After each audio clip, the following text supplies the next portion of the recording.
नमस्कार प्यारे बच्चों, स्वागत है आपका एक बार फिर आपके अपने YouTube चैनल जिसका नाम है एक्मे ई क्लासेस।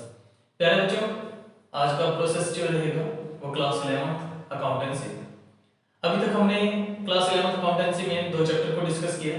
फर्स्ट चैप्टर में हमने डिस्कस किया what is the meaning and objective of accounting. In second chapter में discuss the various basic accounting terms.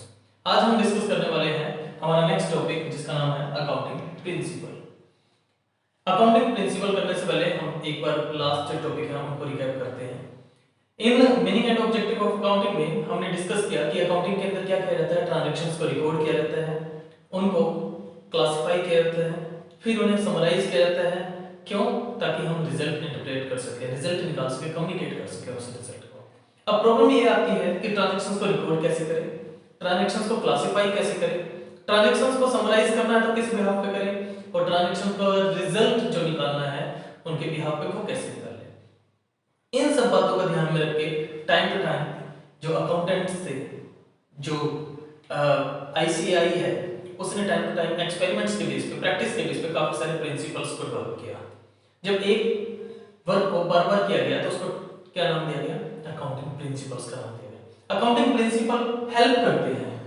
जो अकाउंटिंग प्रिंसिपल हैं वो क्या है? जनरल रूल्स हैं, गाइडलाइंस हैं, जो क्या करती हैं? हेल्प करती हैं एक अकाउंटेंट को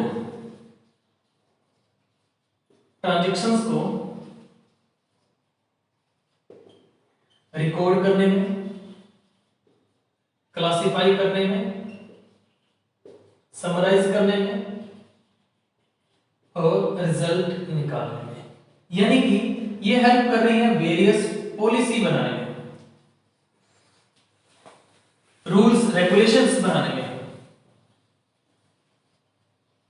एक बिजनेस की रिकवरी। ऐसी क्या जरूरत पड़ी हमें अकाउंटिंग प्रिंसिपल्स का सहारा लेना पड़ा? ऐसा क्यों कर रहे हैं हम? ताकि हमारे जो रिकॉर्ड्स हैं, हमारे मींस वेरियस बिजनेस, जितने भी बिजनेस है मार्केट में, ए बी सी जितने भी फर्म है, उन सब के बिजनेस में यूनिफॉर्मिटी लाने के लिए, एक जैसा बनाने के लिए सभी को हमें क्या लेना पड़ा? प्रिंसिपल्स का सहारा लेना पड़ा। यूनिफॉर्मिटी हो जाए, रेलेवेंट हो जाए, सारे के सारे रिकॉर्ड एक जैसे हो जाए, रिलायबल हो जाए, आसानी से विश्वास किया जा सके। इन बातों को ध्यान में रख के हमने क्या किया? अकाउंटिंग प्रिंसिपल्स का सहारा लिया। आईसीएआई, आईसीएआई, आईसीएआई का नाम आपने सुना होगा। क्या है आईसीएआई? आईसीएआई क्या है? द इंस्टीट्यूट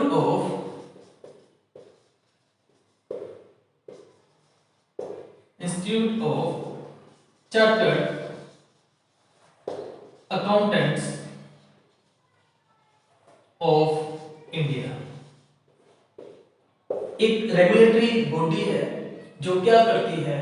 वेरियस अकाउंटेंट्स की जो ट्रांजैक्शंस हैं, रूल्स हैं, रेगुलेशंस हैं, उनको गाइडलाइंस का काम करती है, उन पर नजर बना के रखती है, टाइम टू टाइम उनको डेवलप करती है। ठीक है, ये कंट्रोल बना के रखती है। जैसे आपने सेबी सुना है, security exchange board of India, bar council सुना है। ये क्या करती हैं? वेरियस अथॉरिटीज हैं जो क्या करती हैं? Various policies, guidelines, rules, regulation बनाने में क्या करती हैं? अकाउंटेंट्स की। यहाँ पर अकाउंटेंट्स है, बार काउंसिल की बात करें तो लॉ की है, आपकी सेबी की बात करें सिक्योरिटीज से रिलेटेड है, मार्केटेबल सिक्योरिटीज जो होती हैं।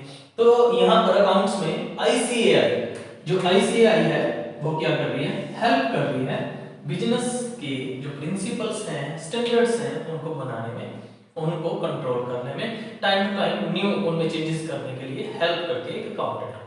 क्लियर है? तो हमने बात की अकाउंटिंग की नेचर कैसी है, जो ये अकाउंटिंग प्रिंसिपल्स हैं इनकी नेचर कैसी है। ये तो सिंपल मीनिंग हमने कहा कि अकाउंटिंग क्या है, प्रिंसिपल्स क्या है, जनरल रूल्स, गाइडलाइंस है जो क्या करती हैं? हमारे को हेल्प करती हैं अकाउंटेंट की ट्रांजैक्शंस को रिकॉर्ड करने में, क्लासिफाई करने में, समराइज करने में, रिजल्ट निकालने में, ताकि बिजनेस के जो वेरियस बिजनेस है मार्केट में उनमें यूनिफॉर्मिटी आ सके, उनमें उनको रेलेवेंट बनाया जा सके, कंपेरेबल बनाया जा सके, आसानी से लोग उनके ऊपर क्या कर सके? विश्वास कर सके। इसलिए हमें अकाउंटिंग प्रिंसिपल्स की क्या है? जरूरत महसूस हुई है, इसलिए हम लोग का सहारा लिया। नेचर कैसी है? बात करते हैं नेचर की। प्रकृति कैसी है अकाउंटिंग प्रिंसिपल्स की? ध्यान से सुनिए बेटा, स्टार्टिंग है आपकी, बेस है आपका 11th कॉमर्स का आने वाले टाइम में इसकी जरूरत पड़ेगी आपको। नेचर कैसे है? नेचर अकाउंटिंग प्रिंसिपल्स जो है वो मैन मेड है, यानी कि इन्हें किसने बनाया है? इंसान ने बनाया है। इंसान ने बनाने का मतलब जब एक पर्सन बार बार एक्सपेरिमेंट कर रहा है, एक्सपेरिमेंट करता है तो उनको जब सेम रिजल्ट आया उनको नाम दे दिया गया प्रिंसिपल्स का।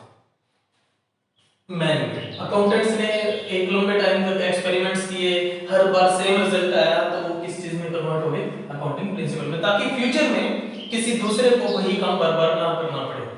ठीक है, तो इसीलिए इसे हम क्या नाम दे रहे हैं? मैन मेड का नाम दे रहे हैं। ओके,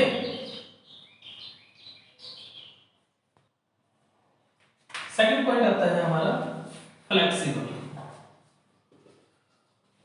फर्स्ट हमने डिस्कस किया अकाउंटिंग प्रिंसिपल कैसे है? मैन मेड है, यानी कि इनको किसने डेवलप किया है? ह्यूमन बीइंग ने डेवलप किया है through various experiments along time, जो उन्होंने एक्सपेरिमेंट्स किए हैं उनके बेस पे। सेकंड है फ्लेक्सिबल। जो अकाउंटिंग प्रिंसिपल है वो रिजिड नहीं है, स्थिर नहीं है, फ्लेक्सिबल है, यानी कि आसानी से उनमें क्या किया जा सकता है? परिवर्तन किया जा सकता है, बदलाव किया जा सकता है। एक बिजनेस अपनी रिक्वायरमेंट के अकॉर्डिंग उसमें कुछ चेंज करना चाहे तो वो क्या कर सकता है? उन्हें चेंज कर सकता है। जो अकाउंटेंट है टाइम टू टाइम देखते रहते हैं कि क्या किसी चेंज की जरूरत है, अगर उन्हें लगता है कि इनमें कोई चेंज चाहिए तो वो उन्हें चेंज कर सकते हैं। ठीक है, ये क्या होते हैं? यूनिफॉर्म सेट ऑफ रूल है। Uniform set of rule, uniform set of rule का मतलब है कि सबको एक जैसा मीनिंग देने वाले हैं। एक जैसे नहीं है मैं सभी के लिए। ऐसा नहीं है कि मैं इन रूल्स को, इन प्रिंसिपल्स को यूज कर रहा हूं तो मेरे लिए कुछ अलग मीनिंग होगा, आप यूज कर रहे हो तो आपके लिए कुछ और मीनिंग होगा। जितने भी बिजनेस इंटरप्राइजेस हैं सबके लिए सेम मीनिंग कंफर्म करते हैं, सबके लिए सेम रिजल्ट देंगे, सबको सेम मेथड, सेम टेक्निक बता रहे हैं। सेकंड, फोर्थ आता है help like act as a guide.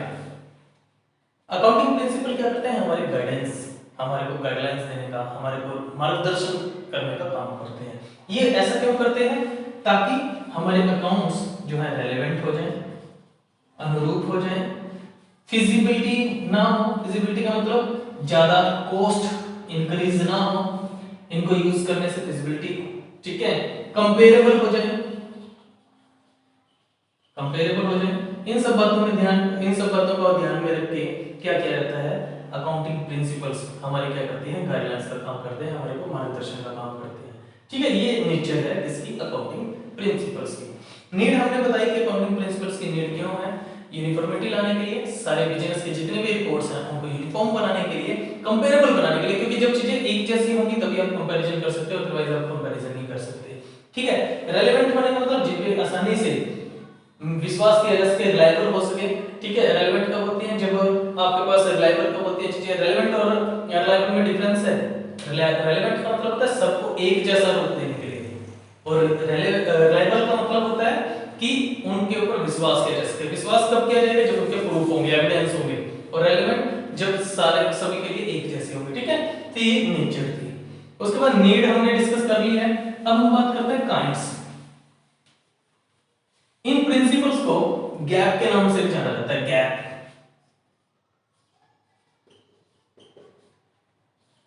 Generally accepted accounting principles, generally accepted accounting principles gap, क्योंकि ये हर तरह के बिजनेस ऑर्गेनाइजेशन में यूज किए जाते हैं, चाहे वो स्मॉल कंसर्न हो, चाहे लार्ज कंसर्न हो, चाहे किसी भी तरह का बिजनेस हो, ट्रेडिंग बिजनेस हो, मैन्युफैक्चरिंग बिजनेस हो, किसी भी तरह का बिजनेस हो, हर तरह का बिजनेस जो है इनको यूज करता है, इसलिए इन्हें जनरली एक्सेप्टेड अकाउंटिंग प्रिंसिपल्स के नाम से जाना जाता है। आपके हिसाब से क्वेश्चन है कि गैप की फुल फॉर्म क्या है? Generally accepted accounting principle. बात करते हैं काइंड्स की। काइंड्स क्या क्या है हमारे? काइंड्स ऑफ अकाउंटिंग प्रिंसिपल्स कितनी तरह के होते हैं? अकाउंटिंग प्रिंसिपल्स को assumptions, कंसेप्ट, ठीक है, प्रिंसिपल्स, कन्वेंशंस भी हैं, इन नामों से जाना जाता है। अजम्पशंस हैं, कंसेप्ट है, प्रिंसिपल्स हैं और कन्वेंशंस है, इन नामों से जाना जाता है। तो अब हम बात कर रहे हैं काइंड्स की। काइंड क्या क्या है हमारे पास अकाउंटिंग प्रिंसिपल के। तो अकाउंटिंग प्रिंसिपल्स को दो पार्ट्स में हम क्या कर सकते हैं, डिवाइड कर सकते हैं। नंबर 1 अकाउंटिंग कंसेप्ट और assumptions, और सेकंड है अकाउंटिंग कन्वेंशंस।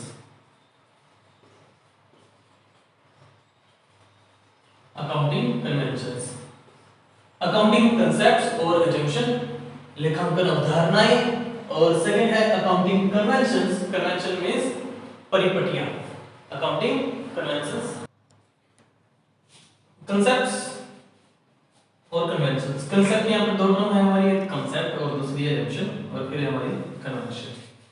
कंसेप्ट्स और assumptions क्या है, नॉर्मली सेम मीनिंग रखती हैं, लेकिन थोड़ा सा फर्क क्या है इनमें। assumptions जो होती है अवधारणाएं, ठीक है, यानी कि जो बिजनेस जो है आमतौर पर यूज करता है, यानी कि नॉर्मली सोचकर उनको ध्यान में रख के बिजनेस को स्टार्ट कर रहा होता है। कंसेप्ट्स क्या है, बेसिक अकाउंटिंग थ्योरीज हैं जिनको एक बिजनेस को फॉलो करना होता है एक अकाउंटिंग के अंदर, रिकॉर्ड्स को मेंटेन करते हैं। कन्वेंशंस क्या है, जिन्हें परिपटियां कहते हैं। कन्वेंशंस रीति रिवाज आप कह सकते हो, जो अकाउंटेंट है म्यूचुअल अंडरस्टैंडिंग के बेस पे उन्हें यूज करते हैं। अब हम वन बाय वन इनको डिस्कस करेंगे। आज जितनी हमारी मैक्सिमम हो सकती है हम उनको डिस्कस करते हैं। कंसेप्ट्स कन्वेंशन जो भी हैं हमारी, जितने मैक्सिमम पॉसिबल होंगे वो हम डिस्कस कर रहे हैं। सबसे पहले बात करेंगे अकाउंटिंग कंसेप्ट्स assumptions। हमारे पास नॉर्मली एक बिजनेस के अंदर 3 अकाउंटिंग assumptions हैं। Going concern concept, going concern concept assumption, उसके बाद कंसिस्टेंसी, एंड नंबर 3 एक्वरल कंसेप्ट। ये 3 जो है बेसिक अवधारणाएं जो हैं assumptions जो है बिजनेस के अंदर यूज की जाती हैं। अब हम स्टार्ट कर रहे हैं हमारी first assumption, going concern concept. Going concern, going concern concept, चालू अस्तित्व की अवधारणा। प्यारे बच्चों, आपने देखा होगा जब आपके पेरेंट्स या मार्केट में कोई भी पर्सन एक नया बिजनेस स्टार्ट करता है तो वो इस थ्योरी के साथ, इस अवधारणा के साथ बिजनेस स्टार्ट करता है कि उसका बिजनेस लंबे टाइम तक चलेगा।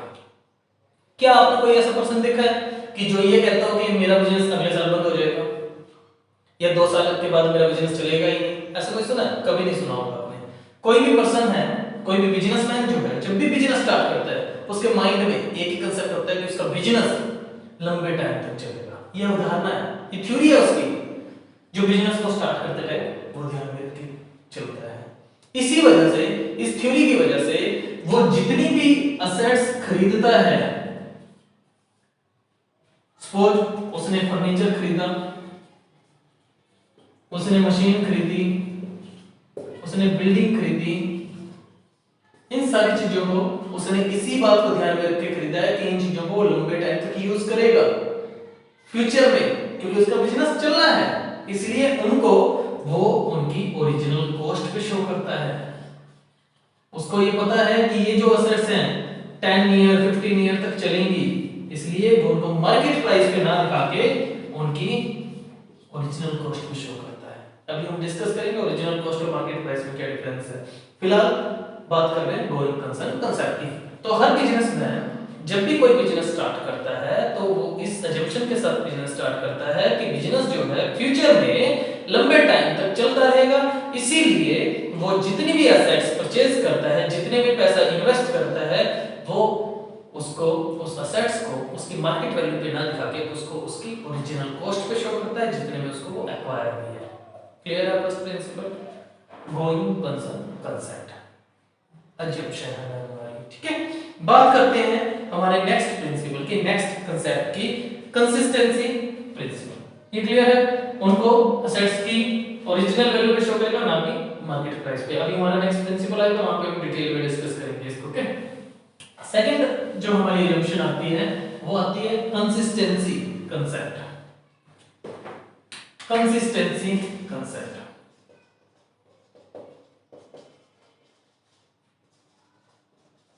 कंसिस्ट करना। कंसिस्टेंसी का मतलब होता है निरंतरता की अवधारणा, निरंतरता।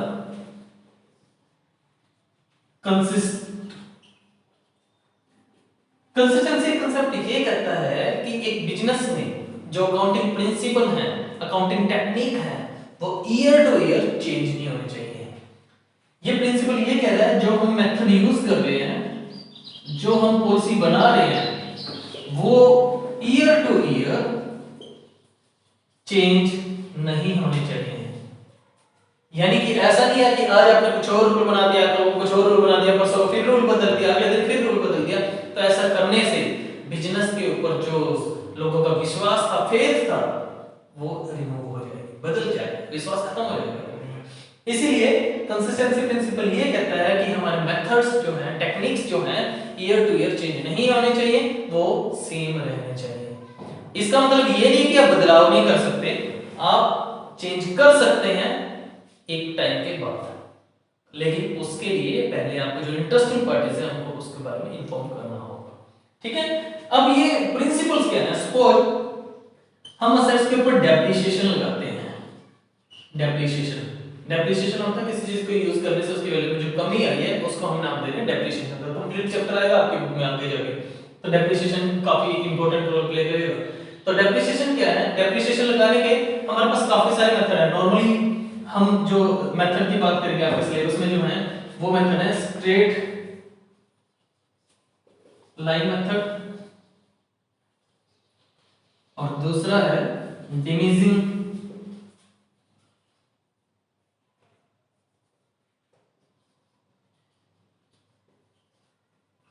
Balance method.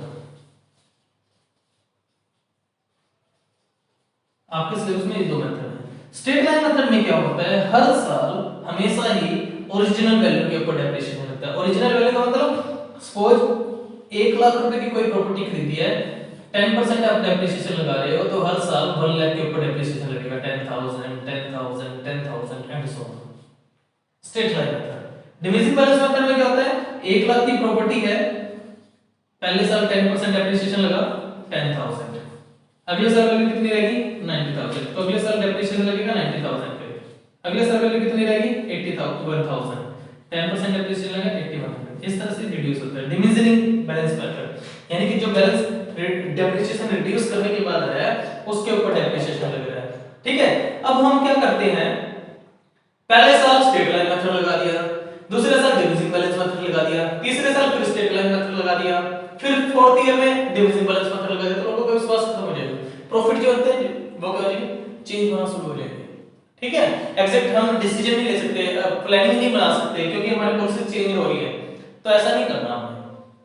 कंसिस्टेंसी कांसेप्ट ये कहता है कि जो हमारे मेथड्स हैं, पॉलिसीज हैं, टेक्निक्स जो हैं, ईयर टू ईयर चेंज नहीं होनी चाहिए, वो एक जैसी रहनी चाहिए। अगर आप किसी ईयर उन्हें चेंज करना चाहते हैं तो उसके लिए एडवांस आप इंटरेस्टिंग पार्टीज को उसकी इंफॉर्मेशन दें, उसके बाद आप उन्हें चेंज कर सकते हैं। क्लियर है कंसिस्टेंसी कांसेप्ट। बात करते हैं हमारे नेक्स्ट assumption की, नेक्स्ट प्रिंसिपल की।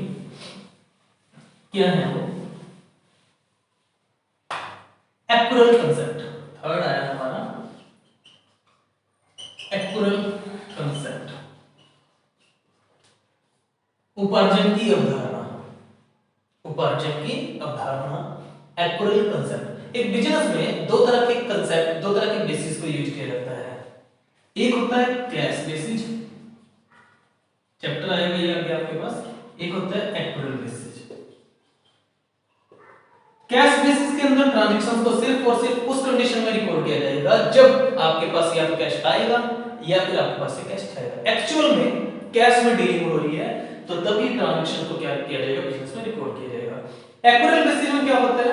कैश से कुछ लेना देना नहीं है, कैश आ रहा है जा रहा है कोई मतलब नहीं है, आया है नहीं आया कोई मतलब नहीं है। जैसे ही ट्रांजैक्शन हुई, जैसे ही कोई एक्सपेंस हुआ, ऑकरेंस बेस पे उसको रिकॉर्ड किया जाएगा। ऐसा जरूरी सपोज मैंने आज 1 लाख का गुड्स सेल कर दिया, 1 लाख का माल बेच दिया, जरूरी नहीं है कि 1 लाख आज ही मिलेगी। कैश बेसिस में उस सेल को कब दिखाया जाएगा, जब मेरे पास 1 लाख रुपए आएंगे। लेकिन एक्चुअल बेसिस में उस ट्रांजैक्शन को कब दिखाया जाएगा, जैसे ही ओनर से ट्रांसफर हुई, जैसे ही ट्रांजैक्शन ऑक्योर हुई, उसे तुरंत बुक्स में क्या किया जाएगा, रिकॉर्ड कर लिया जाएगा। सबसे ज्यादा इस मेथड को बुक्स में अडॉप्ट किया जाता है। ये जो मेथड है कैश बेसिस जो मेथड है वो प्रोफेशनल्स के द्वारा, जहां पर ज्यादातर ट्रांजैक्शंस किसके द्वारा होती है, कैश में ही होती है, उन्हीं के द्वारा यूज किया जाता है। जैसे कि डॉक्टर्स, लॉयर, इनके पास क्या है, सारे ट्रांजैक्शन कैश में हो रही है, तो इसलिए वो इस मेथड को सबसे ज्यादा यूज करते हैं, जो कि एक्चुअल बेसिस हर कोई यूज कर सकता है, कोई भी बिजनेसमैन जो है इस मेथड को यूज कर सकता है। ठीक है, यहां पर जो इनकम टैक्स डिपार्टमेंट है, इनकम टैक्स अथॉरिटीज जो है, वो जो है इनकम टैक्स अथॉरिटीज सबसे ज्यादा इस मेथड को अडॉप्ट करती हैं, सबसे ज्यादा अप्रूवल इस मेथड को देती है, क्योंकि ये जो मेथड है हमें एग्जैक्ट पोजीशन के बारे में बताते हैं, एग्जैक्ट प्रॉफिट और लॉसेस के बारे में बताते हैं। जो हमारे एग्जैक्ट प्रॉफिट लॉस है उनके बारे में इस मेथड से पता लग जाता है। इसलिए एक अकाउंट के अंदर एक्चुअल कांसेप्ट्स को, एक्चुअल बेसिस को सबसे ज्यादा क्या किया जाता है, फॉलो किया जाता है। क्लियर है? Actual basis of accounting, actual concept हमें ये कहता है कि हमें ट्रांजैक्शंस को कैश बेसिस पे ना दिखा के उनको उनके अक्यूरेंस बेसिस पे, ओनर से ट्रांसफर होने के बेसिस पे, यानी कि जिस टाइम वो हो रही है उसी टाइम पे दिखानी है। हमें इस चीज को ध्यान में नहीं रखना कि एक्चुअल में कैश कब हमारे पास आया, एक्चुअल में कब हमारे पास से कैश गया। दोनों के ऊपर इंप्लीमेंट हो रहा है, चाहे वो इनकम हो चाहे वो एक्सपेंस हो, दोनों के लिए बात कर रहे हैं हम, सिर्फ इनकम के लिए बात नहीं कर रहे, सिर्फ एक्सपेंस के लिए बात नहीं कर रहे। ये रूल इनकम और एक्सपेंस दोनों के ऊपर इंप्लीमेंट हुआ। जैसे हमने सैलरी दे दी है, इस मंथ का काम करवा लिया, तो सैलरी इस मंथ का एक्सपेंस था, इस साल का एक्सपेंस था। अब जरूरी नहीं है सैलरी इसी मंथ पेमेंट की जाए, 2 महीने बाद 3 महीने बाद पेमेंट की जा सकती है। एक्चुअल बेसिस में जैसे ही सैलरी ड्यू हुई उसको उसमें रिकॉर्ड कर लिया जाएगा। कैश बेसिस में जिस टाइम एक्चुअल में कैश सैलरी को दिया जाएगा उस टाइम पे रिकॉर्ड किया जाएगा। क्लियर है? तो ये 3 अजम्पशन थी हमारी जो हम अकाउंट के अंदर यूज करते हैं। नंबर 1 हमने डिस्कस की गोइंग कंसर्न कांसेप्ट, जिसमें ये कहा गया कि बिजनेस जो है फ्यूचर में लॉन्ग टाइम तक चलता रहेगा, इस वजह से असेट्स को हम उनके मार्केट प्राइस पे ना दिखाकर उनकी कॉस्ट प्राइस पे दिखाते हैं। सेकंड हमने डिस्कस किया कंसिस्टेंसी कांसेप्ट, जिसने ये कहा कि हमारे जो रिकॉर्ड्स हैं, जो मेथड्स हैं, टेक्निक है, वो ईयर टू ईयर चेंज नहीं होने चाहिए, उनको एक जैसा रखना है। अगर आप किसी साल चेंज करना चाहते हो तो उसको इंटरेस्टेड पार्टीज को आपको पहले इन्फॉर्म कर देना चाहिए, ताकि वो उसके बेस पे कोई डिसीजन, कोई प्लानिंग करनी है तो वो कर सके। और थर्ड हमने डिस्कस किया एक्चुअल कांसेप्ट। एक्चुअल कांसेप्ट ने ये कहा कि हमें असेट्स, जो हमारे ट्रांजैक्शंस हैं, जो इनकम्स है, एक्सपेंस हैं, उनको कैश के बेसिस पे नहीं शो करना चाहिए, हमें उनको ऑकरेंस बेसिस पे शो करना चाहिए, एक्चुअल टाइम पे शो करना चाहिए जिस टाइम पे वो वही है। ठीक है, ताकि हम क्या कर सके, एग्जैक्ट पोजीशन को जान सके, एग्जैक्ट प्रॉफिट लॉस को जान सके। और इनकम टैक्स अथॉरिटी सबसे ज्यादा इस मेथड को अप्रूवल देता है। ये मेथड कोई भी बिजनेसमैन यूज कर सकता है। कैश बेसिस जो है वो जो प्रोफेशनल्स हैं, जहां पर सबसे ज्यादा कैश में डीलिंग होती है, वही यूज करेंगे। क्लियर? बात करते हैं अदर अकाउंटिंग कांसेप्ट्स की। अदर अकाउंटिंग कांसेप्ट्स यानी कि number 4 double entry system, dual aspect principle कहेंगे हम उसे। अदर जो हमारे अकाउंटिंग प्रिंसिपल्स हैं उनकी बात कर रहे हैं हम, ड्यूल एस्पेक्ट प्रिंसिपल।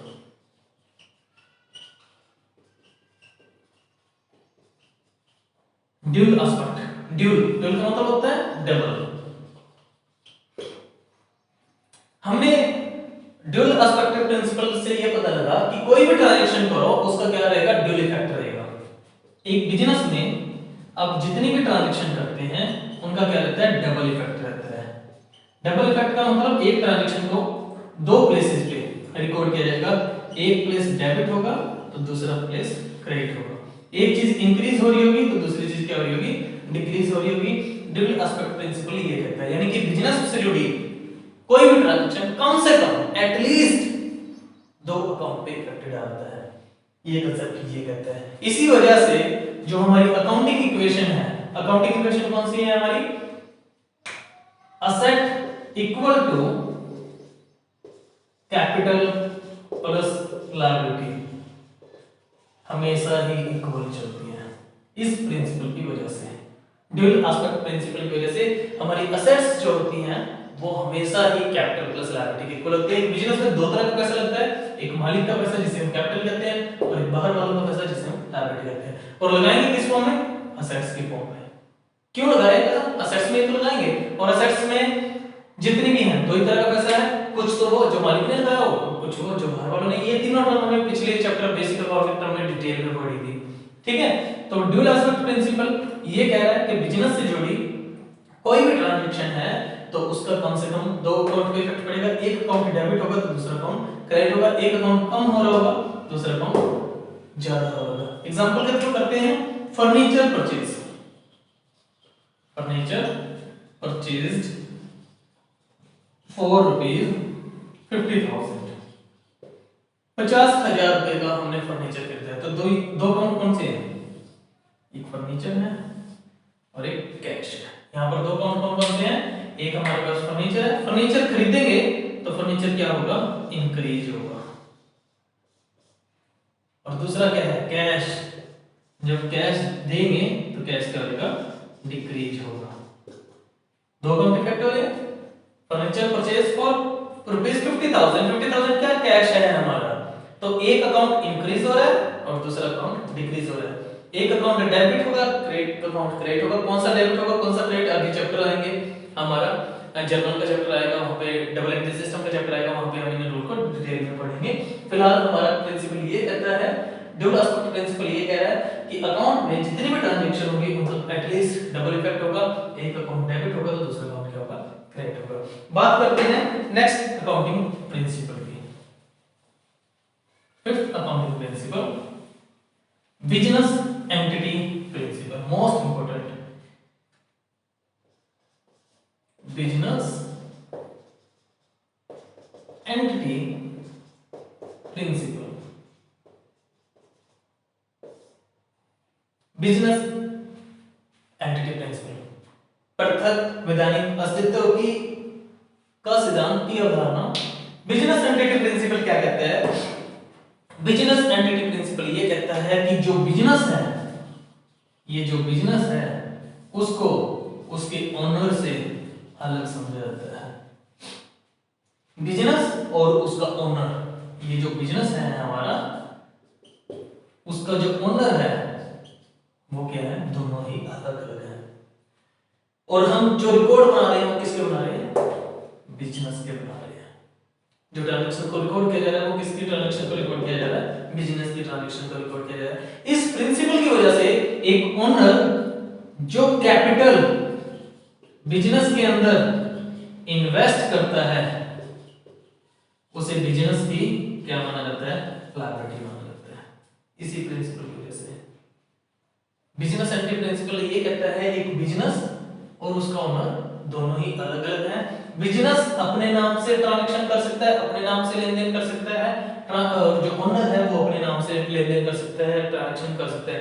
बिजनेस के एक्सपेंस के लिए, बिजनेस की लायबिलिटीज के लिए ओनर रिस्पांसिबल नहीं है। ओनर की पर्सनल जो एक्सपेंस है, पर्सनल जो लायबिलिटीज है उसके लिए बिजनेस रिस्पांसिबल नहीं है। सपोज एक स्कूल है, स्कूल का ए जो है ओनर है,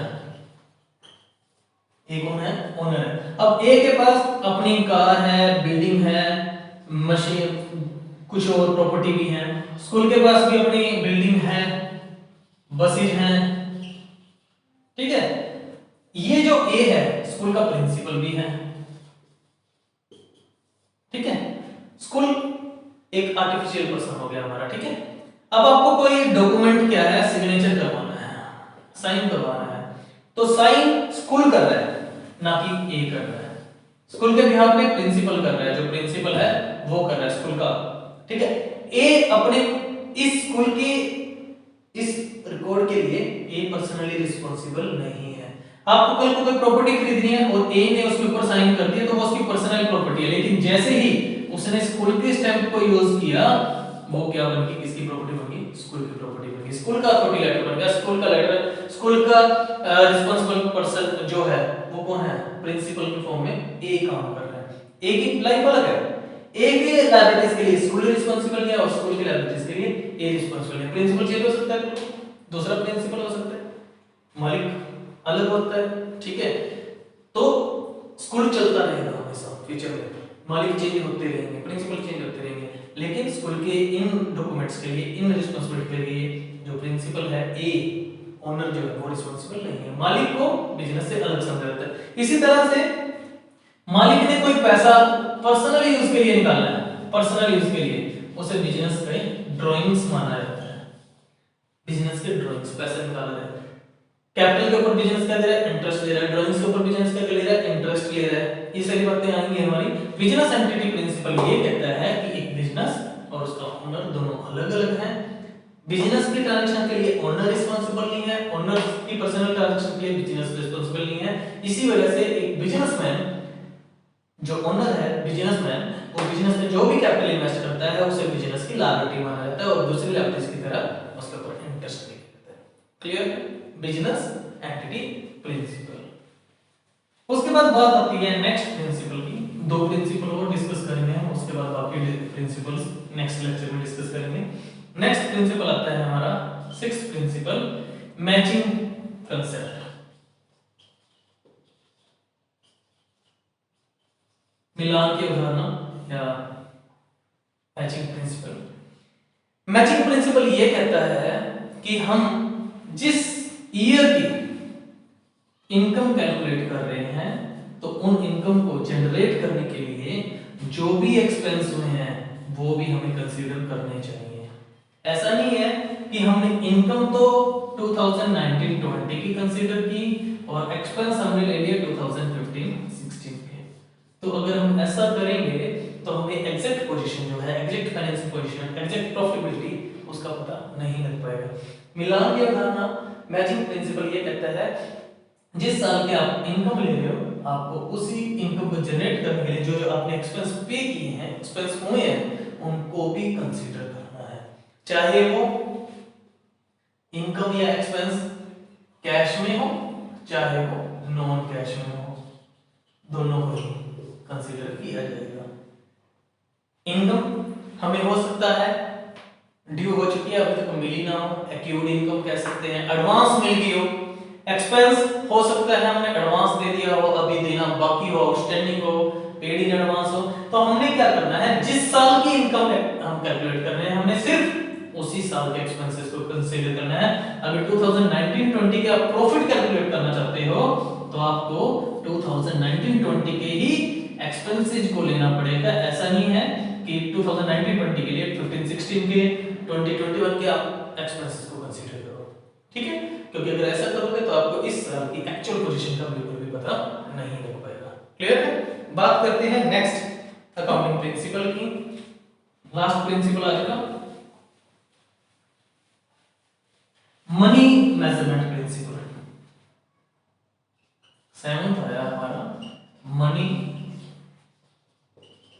मेजरमेंट प्रिंसिपल। मुद्रा मापन की अवधारणा या मुद्रा मापन का सिद्धांत। मनी मेजरमेंट प्रिंसिपल, नाम से ही पता लग रहा है मनी में मेजर करना।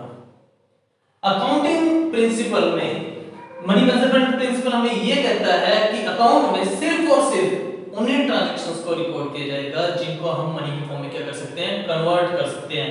यानी मनी के फॉर्म में जिनको हम क्या कर सकते हैं, मेजर कर सकते हैं, निकाल सकते हैं। कोई भी ऐसी ट्रांजैक्शन जिसको मनी के फॉर्म में कैलकुलेट नहीं कर सकते, जिसको मनी के फॉर्म में मेजर नहीं किया जा सकता, उस ट्रांजैक्शन को आप अकाउंट के अंदर रिकॉर्ड नहीं करोगे।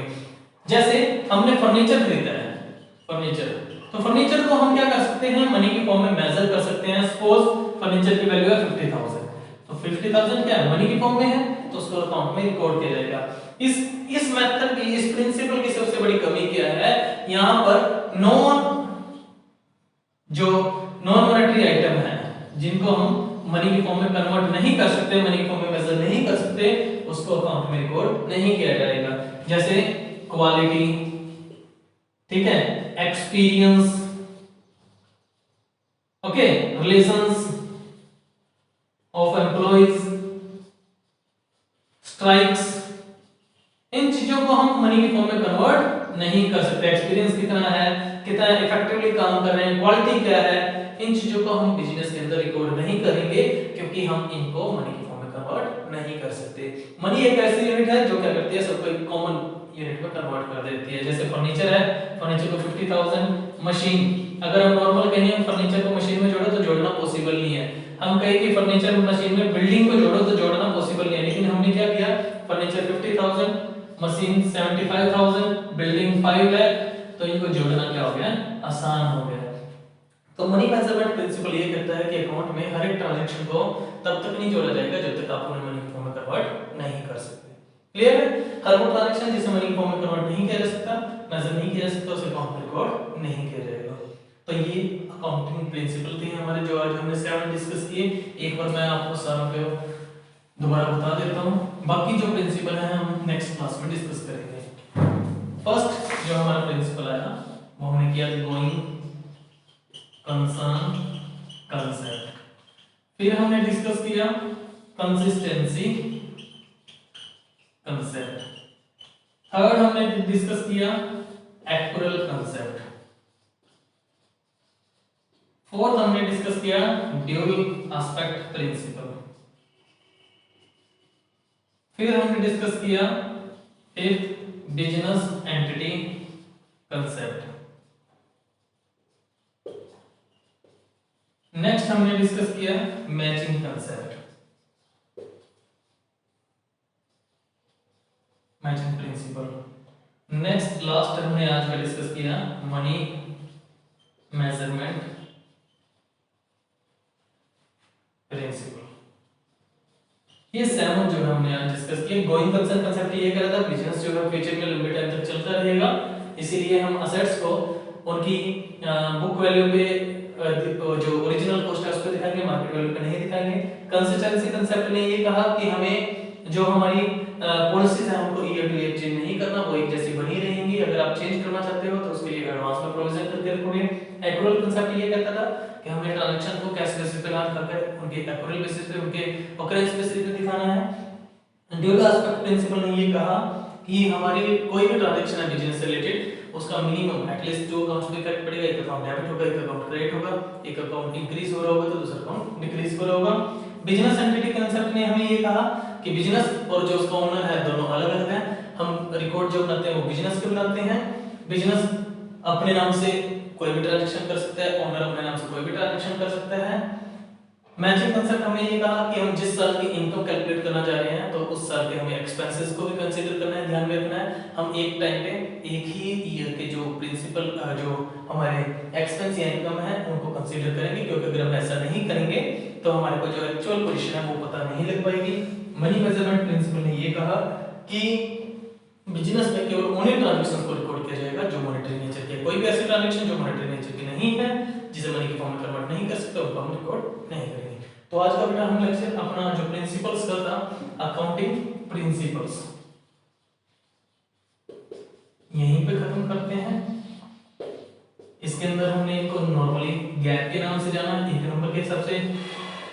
अथॉरिटी कौन सी है? ICAI, the institute of chartered accountant of India, एक नंबर के हिसाब से, जो क्या करती है, इन चीजों को रेगुलेट करती है, कंट्रोल करती है। जनरली एक्सेप्टेड अकाउंटिंग प्रिंसिपल के नाम से गैप को फुल फॉर्म जो है हम जानते हैं। ठीक है, तो अगली क्लास में हम जो हमारे बाकी के प्रिंसिपल्स हैं उनको डिस्कस करेंगे। हमारे साथ जुड़े रहिए, अपनी और हमारी नॉलेज बढ़ती रहिए। इसी दुआ के साथ हम आगे आपके सामने फिर आएंगे अपनी नेक्स्ट क्लास लेके। Thank you students.